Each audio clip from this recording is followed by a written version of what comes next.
Premier League is back, and it's back with a great opening match with Liverpool facing Bournemouth. This game had everything you would expect from the grand return of the Premier League. It had many goals, 6 to be specific. It had crazy tackles, questionable referee choices. The Prem is back in full force. So let's talk about it. Arne Slot decided to stick with the formation that gave Liverpool their success last season, the 4-2-3-1. He shaped up the defence in the way that we all thought he would. Alisson, Frimpong, Konate, Van Dijk, and Kirkes. Of course, McAllister in central midfield, along with Dominic Szoboszlai. Gakpo on the left, Salah on the right, of course. And new signings, Florian Wirtz playing as the number 10 in that central attacking midfield role, and Hugo Ekitike playing as the number 9, the main striker. Very exciting to see those two in their respective positions. And oh boy, what an upgrade in the attack Liverpool have now. Because Hugo Ekitike happens to score once again for Liverpool in that opening half, scoring for the first time at Anfield after scoring in the Community Shield versus Crystal Palace. He just seems to be having a red-hot start at Liverpool. His goal was a nice tidy finish that came in the 37th minute.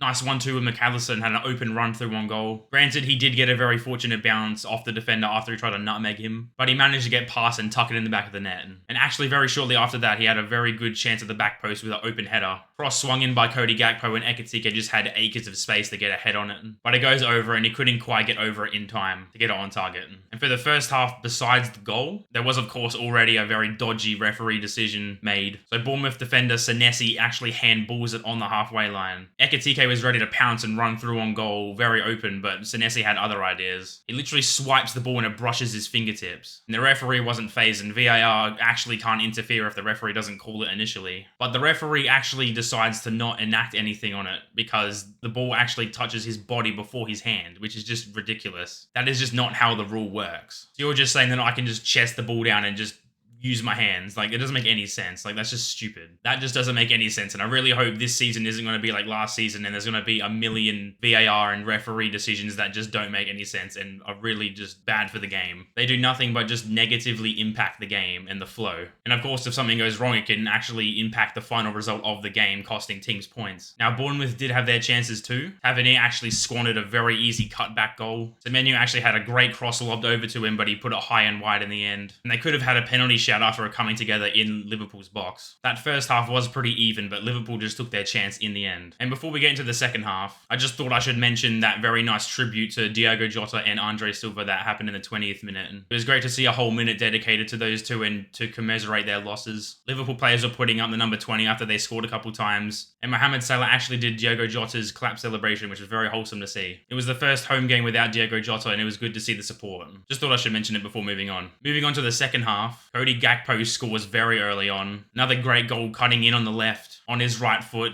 does a dummy, does a fake shot, and then puts it in the bottom right corner past Petrovic. So the score was 2-0 in roughly the 50th minute, and Bournemouth really found their rhythm from then on, eventually scoring 2 goals from counter-attacks on Liverpool, soaking up all the pressure from Liverpool's front line and then breaking once they win the ball back. Both goals came from Antoine Semenyo, and his first one was a great cross to the back post that he got and slots it past Alisson, 2-1. But the second goal of his is the one that everyone's really talking about because it's brilliant. Bournemouth win the ball on the edge of their own box after Liverpool commit bodies forward to an attack, leaving the whole pitch open for Semenyo just to run the full length of the pitch. Eventually, he gets to the edge of Liverpool's box, shimmies away Van Dijk and Konate, and puts it past Alisson to make it 2-2, approaching the 80th minute. So Liverpool make a substitute. Florian Wirtz gets substituted out. Now, I thought Wirtz was pretty decent. He was conducting their attack from the number 10 position, really just spraying the balls out wide and connecting the play. He had a shot or two, but didn't get on the score sheet or get an assist during that game. And it wasn't even a bad game from him, but just being the record Premier League signing ever, he just had a bunch of eyes on him to get the numbers to back up that price tag, but he doesn't need to score every game to be a success. This shouldn't be worrying signs for Florian Wirtz. He was still very good and is definitely not a flop. Anyway, Federico Chiesa actually gets substituted on to replace Florian Wirtz, and 6 minutes later scores the goal to put Liverpool back in front. Salah puts in a very dangerous ball onto the 6-yard line, a really difficult ball for any defense to deal with. It bounces, it deflects, and eventually falls to Chiesa. He stabs it home, and Liverpool are back ahead 3-2. And that's big for Chiesa. Last season, he joined from Juventus, and just ever since then, he's just had continuous injury and fitness problems. And even without those issues, he just was never in favour to get minutes in the squad. Only playing in a couple of matches here and there, a couple cup games. But now he's the hero in this match, and that's massive for his part in this squad. But that wasn't actually the last goal of the game, because who else but Mohammed Salah to score next? scoring another goal on the opening day of the Premier League once again. I think that's now 10 goals on the opening day of the Premier League just for Salah. Endo clears the ball and just whacks it very high up the pitch. Salah gets there and actually brings it down on his right foot